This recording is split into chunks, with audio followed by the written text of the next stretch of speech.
This is Democracy Now! I'm Amy Goodman with Juan Gonzalez. The Biden administration's vowed to take a compassionate approach to migrants and asylum seekers who arrive at the U.S.-Mexico border after fleeing violence, poverty, and persecution. But Vice President Harris drew outrage Monday when she told them, quote, not to come during a news conference on her trip to Guatemala to address root causes of migration. Harris has also come under fire for not yet visiting the U.S.-Mexico border. She was questioned Tuesday by NBC News anchor Lester Holt. So this whole thing about the border, we've been to the border. We've been to the border. You haven't been to the border. And I haven't been to Europe. And I mean, I don't understand the point that you're making. This comes as a damning new investigation by Reveal examines what happens to migrant children who arrive at the U.S.-Mexico border and are placed in the custody of the Office of Refugee Resettlement, or ORR, and held in federally funded shelters. Reveal found more than 80 children were turned over from these shelters to local law enforcement when they engaged in behavior common for kids, especially those who've been through trauma. Many were arrested for fighting, breaking property, or mental health crises. In one case, Reveal tracked a boy who left Honduras to seek asylum in the U.S., who was in a shelter in San Antonio, Texas, when staff there called 911 to report he'd broken some bins and bed frames. Body cam footage obtained by Reveal shows a Bexar County sheriff deputy tasering the 16-year-old. A warning. The video is disturbing, but the boy's grandmother wants it to be seen. So Reveal published it, and we show part of it to you now. You can hear the deputy speaking English to the boy, who speaks Spanish. The boy's tying the drawstring on his pants when he's tased for about 35 seconds straight. All right. Ready? I'm gonna tase his head. Divers spoke to the boy in English. Hey, step out of the way. Stand up! Divers doesn't tell the boy he's under arrest. No, turn around. Turn around now. Stop. Now.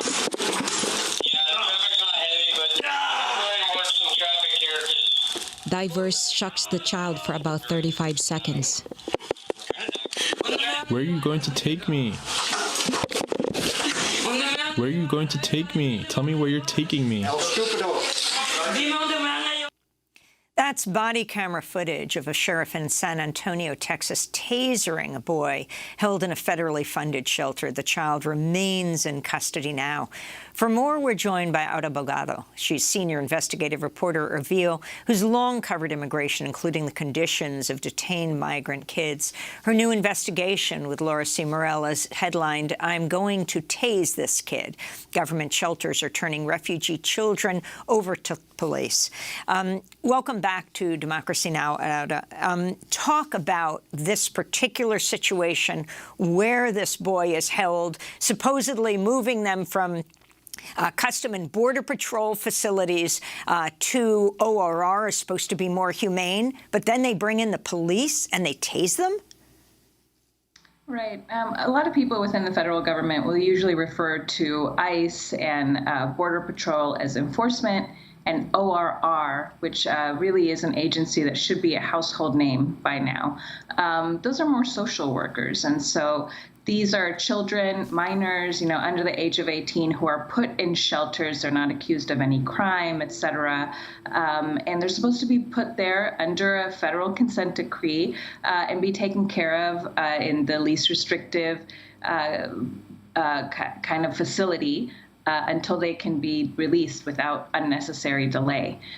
We found over and over again that a lot of children are kept, beyond a few weeks or beyond a few months and are transferred around for different reasons. We sued the government for the records regarding just basic facts about the treatment of children, how long they're kept inside. We got about 300,000 records last year. And based on that, we started noticing that a lot of children were being discharged to law enforcement. And so we went, locale by locale and started asking for more records. we got a lot more records. In this particularly egregious case, we saw, as the audience just saw, that a child was tased soon after shelter staff called 911, and the local sheriffs there, which is the Bexar County Sheriffs, the one of the deputies deployed a taser, speaking to the child in English, although the child, primarily speaks Spanish. And this is a child who's also fleeing some pretty intense violence in Honduras. He is pretty scared to go back. We were able to confirm his identity and also track down his family. And as you mentioned, they did think that it was important for people here in the United States to see this and to know how some children are treated in custody. And Auda, in this particular case, you were also able to talk to someone, Julie Tamez, I believe, who was listed in the records as the child's lead case manager. What did she tell you? Yes, it's very rare to be able to speak with people who work in shelters. The government, really that's part of the operation. And some of that is understandable. You want to be able to protect the rights and privacy of children. But we cold called the shelter, the number that we had. I was able to speak with her for some while, and she expressed a lot of regret for what happened. She was very sorry. She wanted the family to know that she was sorry for what happened that day. This was a very sort of different attitude than what we see later on in some of the video, where she's sort of, going back and forth and talking with the deputies, suggesting that the child may be a hitman, of which we have no evidence of. She told us by phone that she didn't mean to suggest that he was a killer, but that he had been placed somewhere where sometimes killers are placed. So it was an interesting, disclosure on her end. But it's rare to be able to speak with people who work in shelters, and even rarer to be able to see the inside of a shelter and see what these places are like. This isn't exactly an unannounced visit from, a legislator, but actual body cam footage. And so we were able to sort of see the inside of the kinds of places that we do a lot to get information about, and is often described to us either in records or by children who've been there in the past. In this rare case, we were able to sort of see the inside from this body cam footage.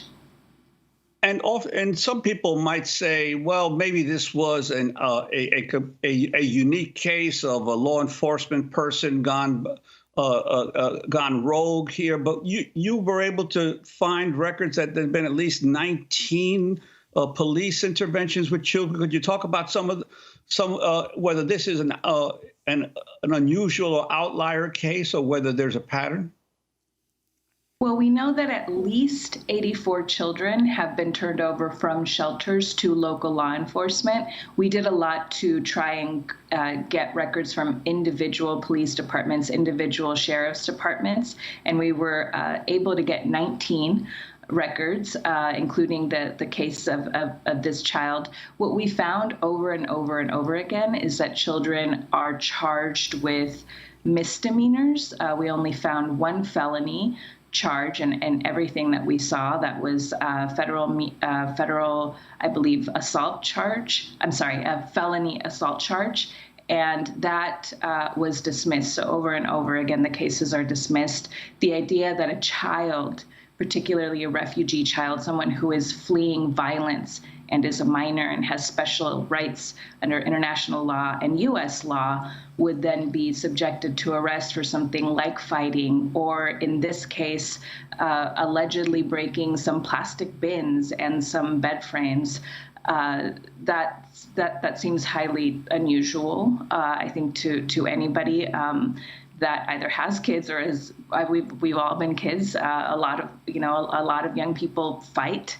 That is not necessarily unusual for any population. And so we see that while this may be really egregious in terms of the level of force that was used, these arrests themselves are not that uncommon. And again, this is an agency that is funding these shelters with our money, with taxpayer money. And we can see that some of the treatment results in being handed over to a different agency, which is not a federal agency, but a local law enforcement agency. Often kids are just sent back into the system, into a different shelter. But unfortunately, this kind of arrest, even for a misdemeanor, breaking a plastic bin, can result in a negative effect on an individual immigration case. And very briefly, I mean, this happened before the Biden administration came in, but you requested information from Health and Human Services Secretary Javier Becerra. ORR is run by HHS. He didn't respond to your media requests. Can you talk about, for example, what happens with this boy and other kids? They can be moved from one of these shelters to another, and then ultimately, when they age out, they're deported? Yeah, children are in this agency, as you said, until the age of 18. They then become adults and are often taken by ICE and put into adult detention and deported afterwards. We did try over and over and over again to get not only comment from the department and from Secretary Becerra, but we also repeatedly, said we were willing to share the video ahead of publication. This goes back to some while.